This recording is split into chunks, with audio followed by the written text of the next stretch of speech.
تو حضرت معاذ بن جبل رضی اللہ تعالیٰ عنہ کہتے ہیں کہ صبح کے خوبصورت لمحے اور حضور کی قربت اور سفر کی گھڑیاں اور چل بھی رہا تھا میں آقا کریم علیہ السلام کے ساتھ ساتھ، تو موقع غنیمت جانا تو میں نے کہا کہ اے اللہ کے پیارے رسول صلی اللہ علیہ وآلہ وسلم، مجھے آپ کی قربت میسر آئی ہے تو اس موقع سے میں فائدہ حاصل کرتے ہوئے آپ سے سوال پوچھنا چاہتا ہوں، اور وہ یہ کہ مجھے کسی ایسے عمل کے بارے بتا دیجئے جو عمل مجھے جنت میں داخل کر دے اور جہنم سے دور کر دے۔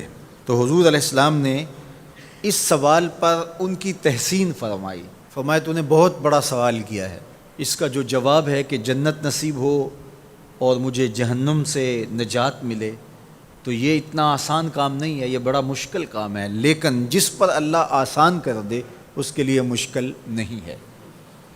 یعنی جنت آسانی سے نہیں ملتی، جہنم سے بچنا بھی اتنا آسان نہیں ہے، بہت سارے گناہوں سے بچنا پڑتا ہے، لیکن اللہ جس کے لیے آسان کر دے اس کو نیکی کی توفیق دے دیتا ہے اور برائی سے اس کو بچا لیتا ہے۔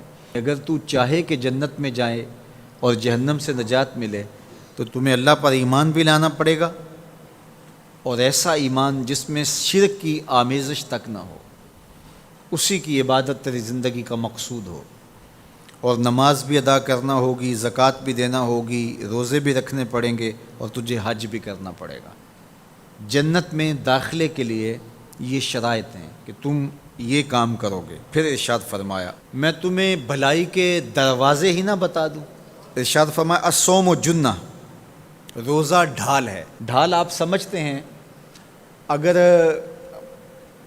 آپ لوگوں نے ڈھال نہیں دیکھی ہوئی تو آج کے زمانے کے اندر تو سب لوگوں نے جو ہے وہ ڈھال دیکھ لی ہے، چونکہ اس وقت ترکی نے اس طرح سے اپنے کلچر کو اور اپنی تہذیب کو جدید ذرائع ابلاغ کے ذریعے لوگوں تک پہنچایا ہے کہ اب 800-700 سالہ پرانی چیزیں بھی ہمارے سامنے آ گئی ہیں، ورنہ ہم یہ باتیں کیا کرتے تھے تو لوگ ان باتوں کو سمجھا نہیں کرتے تھے، چونکہ اس کا کوئی نمونہ اور شکل موجود نہیں تھی۔ جب دشمن تیر پھینکے تو تیر سے بچنے کے لیے وہ لوہے کا پتلا جو آگے کر دیا جاتا ہے، جو تیر کو اپنے اوپر روک لیتا ہے، اس کو عربی میں جنہ اور اردو میں ڈھال کہا جاتا ہے۔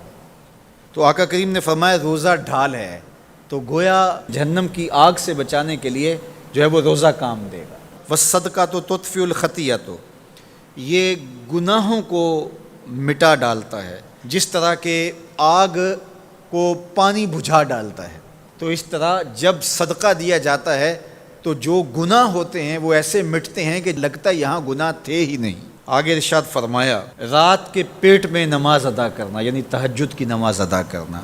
پھر حضور علیہ الصلوۃ والسلام نے یہ آیت پڑھی تتجافی جنوبہم عن المضاجع، ان کی کروٹیں بستروں سے الگ رہتی ہیں، خوف اور طمع میں وہ اللہ کو پکارتے ہیں اور وہ رات کو جاگتے ہیں، ان کی کروٹیں بستروں سے الگ رہتی ہیں، حتی بلغ یعملون، یہ آیت پڑھتے ہوئے آخر تک حضور نے تلاوت فرمائی۔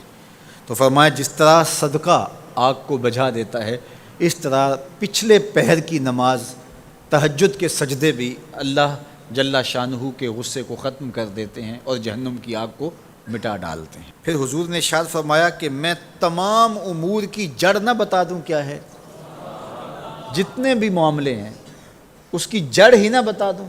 میں نے جھولی پھیلا کے کہا حضور کیوں نہیں، خیرات ڈالی ہے۔ تو حضور نے ارشاد فرمایا راس الامر الاسلام، سارے امور کی جڑ اور بنیاد، سر اسلام ہے۔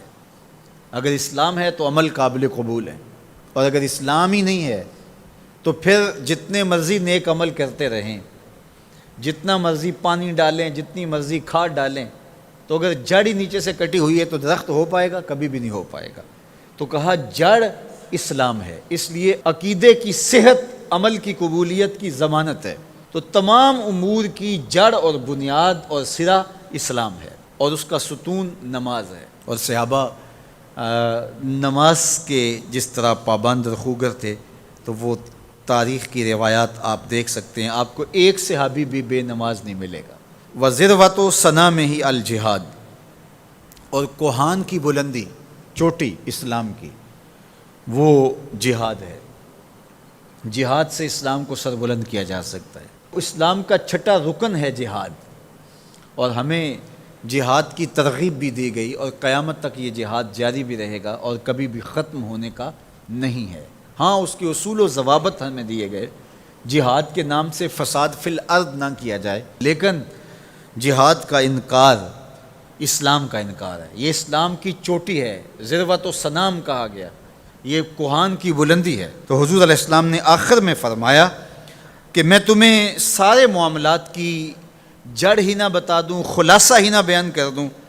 قلت بلا یا نبی اللہ، میں نے کہا اے اللہ کے نبی کیوں نہیں؟ فاخذ بلسانہ، حضور نے اپنی مبارک زبان کو پکڑا، فقال، اور فرمایا، کف علیک ھذا، کہا اس کو روک لے، اس کو کنٹرول کر لے۔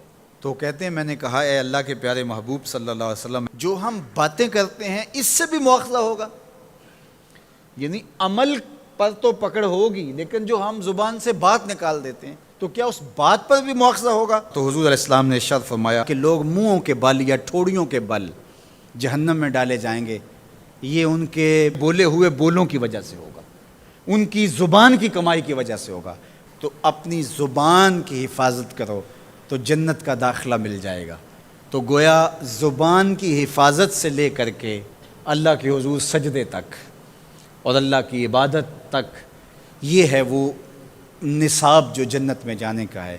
اللہ ہم سب کو 5 گانا باجماعت نماز کی توفیق دے، اللہ ہمیں توفیق حج کی نصیب کرے، اللہ ہمیں رمضان المبارک کے روزے رکھنے کی توفیقات سے مالا مال کرے، اللہ اپنی راہ میں جد و جہد اور جہاد کی توفیق سے مالا مال کرے، اور اللہ ہمیں ہماری زبان کی حفاظت کی توفیق دے تاکہ ہم خیر کی راہوں کے مسافر رہیں۔